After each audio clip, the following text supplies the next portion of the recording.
ಒಂದ್ ಮಕ್ಳಿದ್ರೆ ಮಕ್ಳು ದುಡಿತಾರ, ಅವ್ರನ್ನೆಲ್ಲ ಲೇಬರ್ ಕಾಸ್ಟ್ ಹಿಡಿಬೇಕಲ್ಲ, ಅವ್ರ ದುಡ್ಡು ಆಗುದಿಲ್ಲ, ಒಕ್ಕಲ್ತನ ಸುಮ್ಮನೆ ಆಗ್ತದೇನ್ರಿ?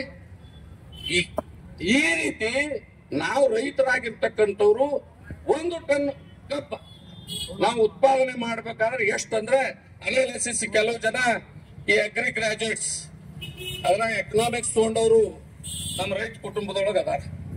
ಅವ್ರು ಹೇಳಿದ್ರು 1 ಟನ್ ಕಬ್ಬು ಉತ್ಪಾದನೆ ಮಾಡಿ ನಾವು ಕಾರ್ಖಾನೆಗಳ ತನಕ ಕಳಿಸುವ ವೆಚ್ಚ 3,700 ರೂಪಾಯಿ. ರೈತರೆಲ್ಲ ಇಲ್ಲ ಪ್ರತಿಯೊಂದು ವಿಶ್ಲೇಷಣೆ ಮಾಡಿದಾಗ 1 ಟನ್ ಕಬ್ಬು ತಯಾರಿಕೆ 3,700 ರೂಪಾಯಿ 40 ಲಕ್ಷ ಖರ್ಚು ಮಾಡೀನಿ, ನಮಗೆ ಖರ್ಚು ಬರ್ತದೆ ಉತ್ಪಾದನಾ ವೆಚ್ಚ. ಇದನ್ನ ಬೇಸಿಕ್ ಆಗಿ ಇಟ್ಕೊಂಡು ಸೆಂಟ್ರಲ್ ಗವರ್ಮೆಂಟ್ ಅದಕ್ಕೆ ಕನಿಷ್ಠ ಒಂದು ಟನ್ 1 ಎಕರೆಗೆ 1,500 ರೂಪಾಯಿ ನಮ್ಗೆ ಲಾಭಾಂಶ ಇಡಬೇಕಿಲ್ರಿ? ನಮ್ಮ ಕುಟುಂಬ ನಿರ್ವಹಣೆ, ನಮ್ಮ ಜೀವನ ನಿರ್ವಹಣೆ ಮತ್ತು ನಮ್ಮ ಕೃಷಿ ಡೆವಲಪ್ಮೆಂಟ್ ಇರ್ತದಲ್ಲಿ. ಬರೀ ನಮ್ದು ಹೊಟ್ಟೆ ತುಂಬಿಸೋಷ್ಟು ಇರುವುದಿಲ್ಲ, ನಮ್ಮ ಮನೆತನದ ಮಕ್ಕಳ ಶಿಕ್ಷಣ ಹಿಡ್ಕೊಂಡು, ಹೆಣ್ಮಕ್ಳಿದ್ರೆ ಅವ್ರ ಲಗ್ನ ಮುಹೂರ್ತ ಇಟ್ಕೊಂಡು ನಾವು ಅದ್ರ ಜೊತೆಗೇನೆ ಭೂಮಿ ಸುಧಾರಣೆ ಅನ್ನೋದು ಇರ್ತಾವ, ಬರ್ತದಲ್ಲಿ ಭೂಮಿ ಸುಧಾರಣೆ. ಎಲ್ಲ ಒಂದ್ ಲೆವೆಲ್ ಅಲ್ಲಿ ಇಲ್ಲ, ಈ ಸಲ ಬೆಳೆ ಕಳ್ಸೋದ್ರೊಳಗೆ ಸ್ವಲ್ಪ ಲೆವೆಲ್ ಮಾಡಿದ್ರೆ ಹೆಚ್ಚು ಇಳುವರಿ ಬರ್ತದೆ ಅಂತಕ್ಕಂಥದ್ದು ಇಟ್ಕೊಂಡು ಅಲ್ಲಿ ಎಲ್ಲಿ ಒಂದ್ ಸ್ವಲ್ಪ ಎತ್ತರ ಇರ್ತದೆ ಲೆವೆಲ್ ಮಾಡ್ಕೊಳ್ಳೋದು ಹಾಕ್ತಾನ. ಅಥವಾ ಡ್ರಿಪ್ ಮಾಡಿದ್ರೆ 2-3-4 ವರ್ಷಕ್ಕೆ ಆ ಡ್ರಿಪ್ ಬದಲಾಯಿಸೋದು ಇರ್ತದೆ. ಅನೇಕ ಅಭಿವೃದ್ಧಿಗೆ ಇರ್ತವೆ. ಈ ದೃಷ್ಟಿಕೋನದಾಗ ಇಟ್ಕೊಂಡು ಅಂದಾಜು ನಮಗೆ ಒಂದು 1,500 ರೂಪಾಯಿ ಲಾಭಾಂಶ ಇಟ್ಕೊಂಡು 5,200ರಿಂದ 5,500 FRP ನಿಗದಿ ಮಾಡಿದರೆ ಆ ಹೆಸರಿಗೆ ತಕ್ಕಂತೆ ಈ ಕೇಂದ್ರ ಸರ್ಕಾರದವ್ರು ಮಾಡ್ದಂಗೆ ನ್ಯಾಯಸಮ್ಮತ ಶ್ರಮಕ್ಕೆ ತಕ್ಕ ಬೆಲೆ ಅಂತಕ್ಕಂಥದ್ದು ಏನಿದೆ ಅದಕ್ಕೆ ಅರ್ಥ ಬರ್ಬೇಕು ಅಂದ್ರೆ ಮಿನಿಮಮ್ ನಮ್ಗೆ 5,500 ರೂಪಾಯಿ FRP ನಿಗದಿ ಮಾಡ್ಬೇಕು ಸರ್ಕಾರ. ಯಾಕೆ ಮಾಡೋದಿಲ್ಲ ಇವರು? ಯಾರು ರೈತರು ಅದಾರ ಅಲ್ಲಿ FRP ಕಮಿಟಿ ಒಳಗೆ ಎಸಿ ರೂಮ್ ನ ಕೂತು ಕಿಸಿದ FRP ಮಾಡುವಂತವ್ರು ಅದಾರ. ನಮ್ಮ ವ್ಯವಸ್ಥೆ ಹದಗೆಟ್ಟು ಹೋಗ್ಬಿಟ್ಟ. ನಮ್ಮ ಫಸ್ಟ್ ಆಗ್ತಾ ಇರೋದೇ FRP ನಿಗದಿ ಒಳಗೆ ಆಗ್ತಕ್ಕಂಥ ಅನ್ಯಾಯ. ಸಗನವ್ರೆ, ನಮಗ್ ಮೊದಲನೇ ಆಗ್ತಕ್ಕಂಥದ್ದು ಸರ್ಕಾರಗಳೇ ಅವೇ ಇರಲಿ. ಇವತ್ತು ಬಿಜೆಪಿ ಅವರು ಇರ್ಬೋದು, ನಾಳೆ ಇವ್ರ ಜಗದ ಮತ್ತೊಬ್ರು ಬರ್ಬೋದು, ಆದ್ರೆ ಈ ಕೆಲಸ ಅವ್ರು ಮಾಡೇಬೇಕಲ್ಲ. ಇಲ್ಲಿ ಪಕ್ಷಗಳ ಆಧಾರದ ಮೇಲೆ ಮಾತಾಡುದಿಲ್ಲ.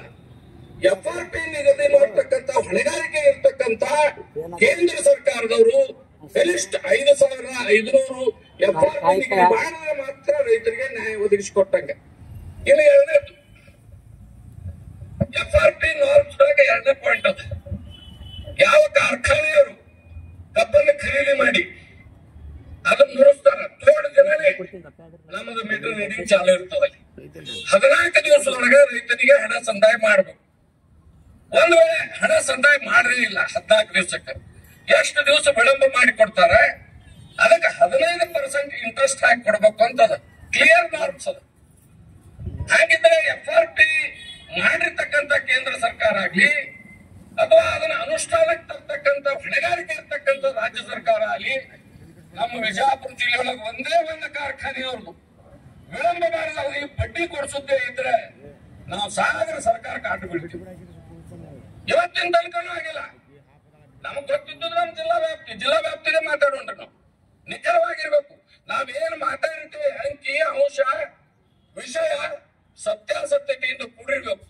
ಒಂದು ಫ್ಯಾಕ್ಟರಿ ಅವ್ರಿಗೆ ಕೊಟ್ಟಾನ್ರಿ, ಕೆಲವು ಫ್ಯಾಕ್ಟರಿ ಅವರು ತಿಂಗಳ ಒಂದ್ ಸ್ವಲ್ಪ ಮನುಷ್ಯತ್ವ ಇರ್ತಾವ ಫ್ಯಾಕ್ಟರಿ ಅವರು ಅದ. ನಾವಿಲ್ಲ ಅನ್ನೋದ್ರೆ ಎಲ್ಲರೂ ಸುಮಾರು ಇರ್ತಾರೆ, ಸಾಲ ಸಂಕಟ ಅನ್ನೋದಿಲ್ಲ. ಮಾನವೀಯತೆ ಇದ್ದ ಕೆಲವು ಕಾರ್ಖಾನೆ ಅಧ್ಯಕ್ಷರು ಅದಾರ, ಅಂತವ್ರು ತಿಂಗಳ 2 ತಿಂಗಳದಾಗ ಕೊಟ್ಟಾರ. ಮನುಷ್ಯತ್ವ ಇರಲಾರ್ದಂತವ್ರು ವರ್ಷ 2 ವರ್ಷ ನಮ್ ಬಿಲ್ ಜಗ್ಗ್ಯಾರ. ಅಷ್ಟಾದ್ರೂ ಸತೆ ಕೊಡಿಸಿದೇನ್ರಿ? ಈ ಹೊಣೆಗಾರಿಕೆ ಜಿಲ್ಲಾಧಿಕಾರಿಗಳಾಗದ. ಮಾಡಿದ್ರೆ ಯಾರೇ ಮಾಡ್ಲಿಲ್ಲ. ಇದು 2ನೇ. ಮೂರನೇದ್ದು, ನೀವು ಪ್ರೈಸ್ ಫಿಕ್ಸ್ ಮಾಡಿದ್ರಿ FRP. HNT harvesting and transport ಒಂದು 10 ವರ್ಷದೊಳಗೆ ಆ ಕಾರ್ಖಾನೆ ಮಾಡ್ಕೊಂಡು ಹೋಗ್ತಿದ್ರು. ನಮ್ಮೆಲ್ಲ ಹಾಕ್ತದ. ಈ 10 ವರ್ಷನಾಗೆ ಬಂದದ್ದು ನಾವು HNT ಮುರಿತೀವಿ. ಯಾರ ಅವಕಾಶ ಕೊಟ್ರೆ ಅವರಿಗೆ? ಮೊದಲು ಇಲ್ಲೇ ಇರ್ತಕ್ಕಂಥ ಒಂದು ನಿಯಮ ಈ 10 ವರ್ಷದಾಗೆ ಯಾಕೆ ರೈತರ ಮೇಲೆ ಹಾಕಿದ್ರು? ಇದಕ್ಕೆ ಸರ್ಕಾರ ಉತ್ತರ ಹೇಳ್ಬೇಕಲ್ಲ. ಯಾಕೆ ಅವಕಾಶ ಕೊಟ್ಟರಿಲ್ಲ ಅವರಿಗೆ? HNT ಮುರಿತಕ್ಕ ಹಿಂದಿತ್ತ 20 ವರ್ಷ ಗಟ್ಲೆ 30 ವರ್ಷ ಗಟ್ಲೆ HNT ಅವರೇ ನೋಡ್ಕೊತಿದ್ರು.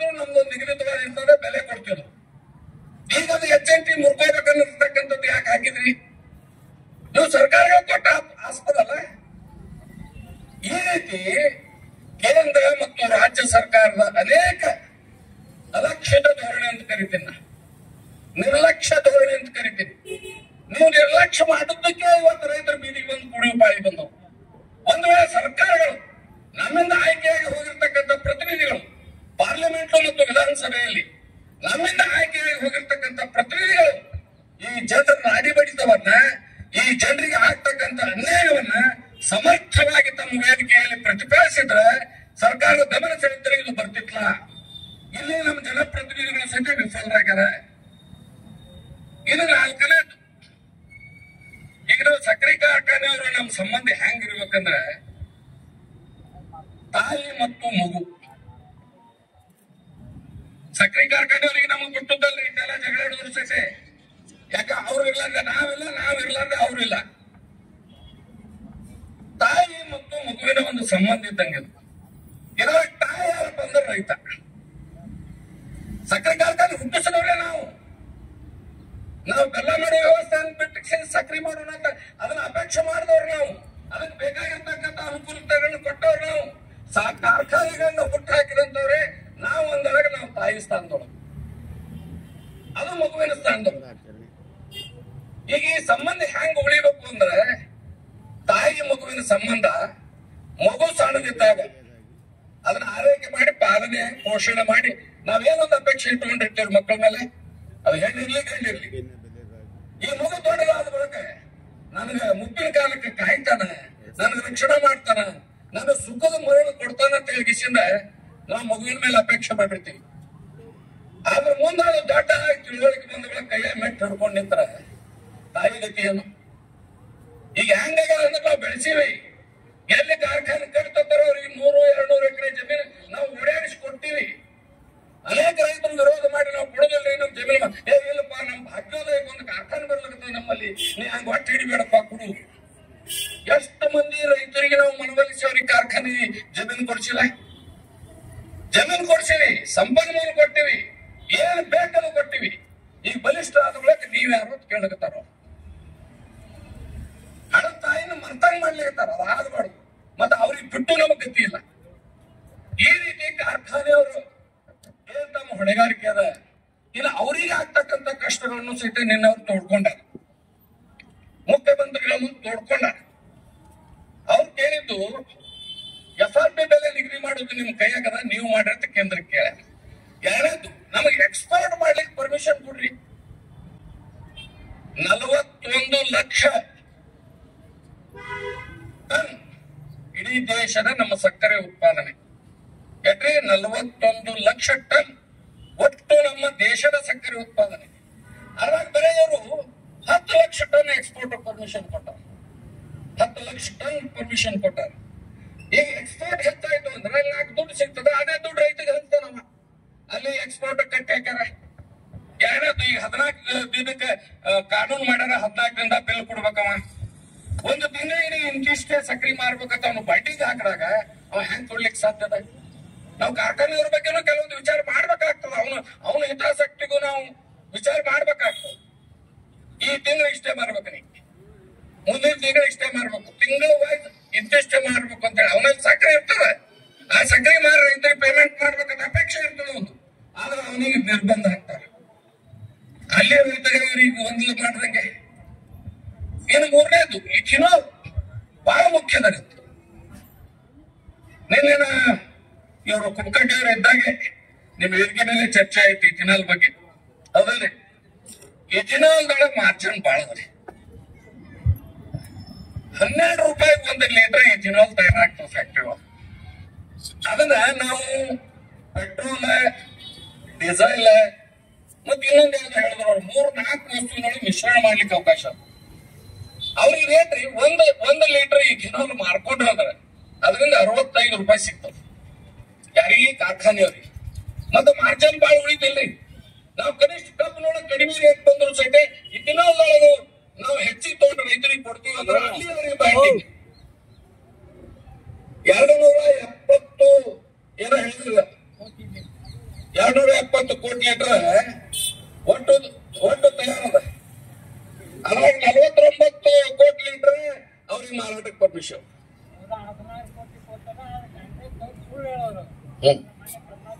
ಅಲ್ಲ ಒಟ್ಟಾರೆ ಅವ್ರಿಗೂ ಅದ್ರ ಬೈಂಡಿಂಗ್ ಅದಲ್ರಿ, ಬೈಂಡಿಂಗ್ ಅದ, ಇದನ್ನು ಬೇಡ ಕಡಿ. ಅದಕ್ಕೆ ಅವರಿಗೆ ಯಾವ್ದೊಳಗೆ ಲಾಭ ಆಗ್ತದ ವ್ಯಾಪಾರ ಲಾಭ ಯಾವ್ದ್ರೊಳಗೆ ಮುಕ್ತತೆ ಕೊಡ್ಬೇಕಲ್ಲಿ. ಟಾಟಾ ನೀರು ಸಹಿತ ಮುಕ್ತತೆ ಕೊಡಬೇಕು. ಯಾಕೆ ಅವ್ರ ಬಗ್ಗೆ ನಾವು ಕಾಳಜಿ ಮಾಡ್ಬೇಕು? ಅವ್ರು 4 ರೂಪಾಯಿ ಗಳಿಸೋದಂದ್ರೆ ನಮ್ಗೆ ಕೊಡ್ತಾರ ಅರ್ಧ ಹಂಚಿ, ಉಳಿದವ್ರು ಯಾರು ಬರೋದಿಲ್ಲ.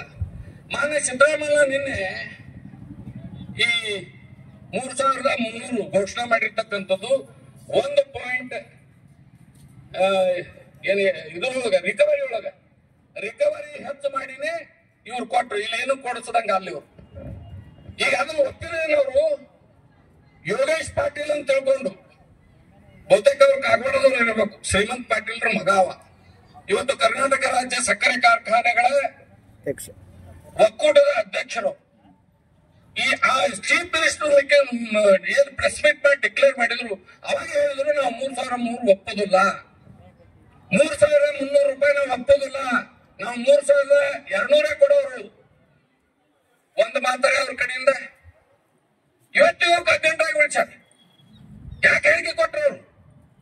ಅವ್ರು ಒಪ್ಪಿದ್ರೆ ಡಿಕ್ಲೇರ್ ಮಾಡ್ಬೇಕಾಗಿತ್ತು, ಇಲ್ಲ ಬಿಟ್ಟು ಬಿಡ್ಬೇಕಾಗಿತ್ತು. ಈ ರೀತಿ ಈ ಹೋರಾಟ ರಾಜ್ಯ ಮಟ್ಟದಲ್ಲಿ ಇನ್ನೂ ಜೀವಂತ ಉಳಿಬೇಕಾಗ. ನಾನು ವಿಚಾರದೊಳಗೆ ಇದು ಮುಗಿದಿಲ್ಲ. ನಿನ್ನೆ ಚೂನಪ್ಪಣ್ಣವರು ಮತ್ತೆ ಯಾರ್ರಿ ಗುರೂಜಿ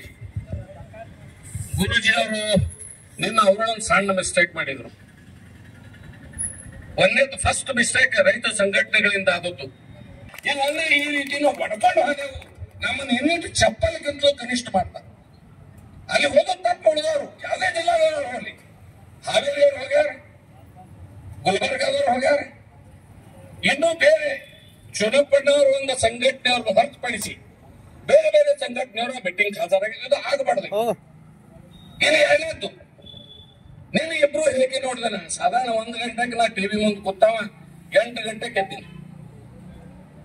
ಇವರಿಬ್ರು ಬಾಗಲಕೋಟೆ ನಮ್ಮ ಜಿಲ್ಲೆಗೆ ಸಂಬಂಧಪಟ್ಟಿರ್ತಕ್ಕಂಥ ಸಾಕಷ್ಟು ತೊಂದರೆಗಳು. ಈಗ ನಮ್ಮ ಭೀಮಾಶಂಕರ್ನ ತೋರಿ 9 ಪಾಯಿಂಟ್ ಅದ ರಿಕವರಿ. ಎಷ್ಟು ಕೊಡೋರು ಅವರು? ನಿನ್ನೆ ನಿರ್ಣಯದ ಪ್ರಕಾರ ಆದ್ರೆ ಕೊಡ್ರೆ 10-20 ಮತ್ತೊಂದು ಪಾಯಿಂಟ್ ಕಮ್ಮಿ. ಮತ್ತೆ ಇವ್ರು ಏನಂತಾರ ಸಕ್ಕರೆ ಫ್ಯಾಕ್ಟರಿ ಮಾಲೀಕರು, ನಾವು 3,200 100 ಕಮ್ಮಿ ಮಾಡ್ತಾ ಹೋಗ್ತಾರೆ. 1 ಪಾಯಿಂಟ್ ಅಂದ್ರೆ 100 ರೂಪಾಯಿ ಕಮ್ಮಿ ಆತ. ಮತ್ತೆ ಒಂದು ನಾವು ಏನ್ ನಿನ್ನೆ ನಮ್ಗೆ ವಿಶೇಷ ಅದೇನೋ ಹೇಳ್ತಾರಲ್ಲ, ದೇವರಮ್ಮ ಅನುಗ್ರಹ ಆಗ್ತಿರ್ತಾವ. HNT ಹೊರತುಪಡಿಸಿ ಅಂತಕ್ಕಂಥದ್ದು ಏನ್ ಪರ್ಮನೆಂಟ್ ತಂದ್ರು ಅದು ಕರೆಕ್ಟ್. ನಮ್ಮ ಬಿಜಾಪುರ ಜಿಲ್ಲೆ ಕಾರ್ಖಾನೆಗಳವರು ಇದನ್ನು ಪಾಲಿಸ್ತಾರ ನನಗೇನು ವಿಶ್ವಾಸ ಇಲ್ಲ. HNT ಹೊರತುಪಡಿಸಿ ಕೊಡ್ತಾರ, 100 ರೂಪಾಯಿ ಕಮ್ಮಿದ್ರು ಯಾಕಂದ್ರೆ ನಮ್ ರಿಕವರಿ ಕಮ್ಮಿ ಬಂದಿರ್ತದ. ಆದ್ರೆ HNT ಹೊರತುಪಡಿಸಿ ಅನ್ನೋದಕ್ಕೆ ವಿಷಯಕ್ಕೆ ನಾವು ಬಹಳಷ್ಟು ಚಿಕ್ಕೊಂಡಿರ್ಬೇಕು. ಬಹಳಷ್ಟು ಕಾರ್ಖಾನೆಯವರು ಅದರೊಳಗೆ HNT ಮುರಿದು ನಾವು ಕೊಡ್ತೇವೆ ಅನ್ನೋ ಲೆಕ್ಕಕ್ಕೆ ಮಾತಾಡ್ಲಿಕ್ಕಿದ್ದಾರೆ. ನಮ್ಮಲ್ಲಿ ಸರ್ಕಾರ ಐತ್ರಿ, ಅವ್ರದ್ದೇನು ಗಂಟು ಹೋಗ್ತಾವ, ಅವ್ರ ದುಡಿಯವ್ರ ಕಿಸಿಯವ್ರು ಬಂಡವಾಳ ಹಾಕಿದವ್ರು ನಾವು, ದುಡಿಯವ್ರು ನಾವು, ಎಲ್ಲಾ ತ್ರಾಸ ತಗೊಳ್ಳೋರು ನಾವು. ಸರ್ಕಾರದವ್ರು ಏನ್ ಹೇಳ್ತಾರೆ, ನಮ್ಮಿಂದ ಟ್ಯಾಕ್ಸ್ ತಗೊಂಡು ನಮ್ಗೆ ಏನದ ಇಟ್ಟು ಕೊಡೋಂದ್ರು ಕೊಡಲ್ಲ ಅಂತಕ್ಕಂಥ ಮಾತು ಬರ್ಲಿಕ್ಕತ್ತಾವ. ಅದಕ್ಕೆ ಸಗನವ್ರೆ, ನೀವು ಜಿಲ್ಲೆಯೊಳಗೆ ನಿಮ್ಗೆ ಏನ್ ಬೆಂಬಲ ಕೊಟ್ಟಿರ್ತಕ್ಕಂಥ ಯಾರನ್ನೂ ಒಬ್ಬರು ಹೆಚ್ಚ ಒಬ್ಬರು ಕಮ್ಮ ಅಂತ ತಿಳ್ಕೊಬೇಡ್ರಿ. ಸರಿ ಸಂಭ ಒಬ್ಬ ಬರೀ ಲೀಡರ್ ಬಂದ್ ಕುಂಡ್ರಾವ್ ಇರ್ತಾನೆ, ಒಬ್ಬ 800-1000 ಮಂದಿ ಫಾಲೋವರ್ಸ್ ಇರ್ತಾರೆ. ಎಲ್ಲರನ್ನೂ ಒಂದೇ ತಿಳಿದು ಎಲ್ಲರ ಸಲಹೆ ಸೂಚನೆ ಕೊಟ್ಕೊಂಡು ಬಿಜಾಪುರ ಜಿಲ್ಲೆ ಒತ್ತಿಟ್ಟಿನ ಪರೀಕ್ಷೆ ಮಾಡ್ತಕ್ಕಂಥ ಒಂದು ಸಂದರ್ಭ ಇದು. ನಾವು ಹೊಂದಿದ್ದೀವಿ, ಏನೇ ಬಂದ್ರು ಸಹಿತ ನಾವೆಲ್ಲ ಬದಿಗಿರ್ತಿ ರೈತರ ಸಲುವಾಗಿ ನಾವು ಒಂದು ಹಾಕಿಸಿಂದ ಹೋರಾಟ ಮಾಡ್ತೀವಿ ಅಂತಕ್ಕಂಥದ್ದು ಹೇಳಿಕೆಯಿಂದ ಹೋಗ್ಬೇಕು ಸಂದೇಶ. ಭೀಮಾ ಹೋರಾಟ ಯಶಸ್ವಿ ಆಗ್ಬೇಕಾದ್ರೆ ಒಂದು ಕಡೆ ಮೂಲೆಗಿದ್ದವರು ಯಶಸ್ವಿ ಆಗ್ಬೇಕಾದ್ರೆ ಕಾರಣ ಈ ಜಿಲ್ಲೆಯ ಎಲ್ಲ ಸಂಘಟನೆಗಳು ಆ ಹೋರಾಟದ ಒಂದು ನಿಂತರು, ರೈತರು ಗಟ್ಟೆ ಇದ್ದಾರೆ. ಆ ಹೋರಾಟದ ಯಶಸ್ಸು ಸಲ್ಲಬೇಕು ರೈತರಿಗೆ. ಇದೆಲ್ಲ ನಮ್ಗೆ ಎಲ್ಲರೂ ದಿಲ್ಲಿಗೆ ನಾವು ಕೇಸಿಂಗ್ ಹೋಗುವಾಗ ಎಲ್ಲ ನಮ್ಮ ಶೂಟ್ ಮಾಡಿ ಕೊಂದೋಗಬೇಕು ಅಂತ ಪ್ರಸಂಗ ಇತ್ತು. ಆದ್ರೆ ರೈತರ ಜೊತೆ ಗಟ್ಟಿಯಾಗಿ ನಿಮ್ಗೆ ಒಂದ್ ಹೇಳ್ದ ಸಣ್ಣ ಉದಾಹರಣೆ, ಯಾಕಂದ್ರೆ ಒಂದು ಟ್ರೈನಿಂಗ್ ಕ್ಯಾಂಪ್ ಮಾಡ್ದಂಗ್ ಮಾಡ್ಬೇಕಂತ ಹೇಳ್ತೇವೆ ನಾವು. ಯಾಕಂದ್ರೆ ಈ ಮಿನಿಸ್ಟರ್ ಬರತ್ತಂತೂ ಏನೋ ಕೆಲಸ ಇಲ್ಲ. ಕೆಲವೊಂದು ಘಟನೆಗಳನ್ನು ನಾವು ಹಂಚ್ಕೋಬೇಕಾಗ್ತದೆ. ನಾನು ಸುಪ್ರೀಂ ಕೋರ್ಟ್ ನಲ್ಲಿ ಭೀಮಾ ನದಿ ವಿಷಯವಾಗಿ ನಡೆಸ್ತಕ್ಕಂಥ ಕೇಸ್ನಲ್ಲಿ ಕೆಲವರು ಕಾಂಟ್ರಾಕ್ಟರ್ ಇಂಜಿನಿಯರ್ಸ್ ಕೆಲವರು ಹಾಕಿದ್ದವ್ರು ಗಟ್ಟಿದ್ರು. ಬಸಪ್ಪಣ್ಣ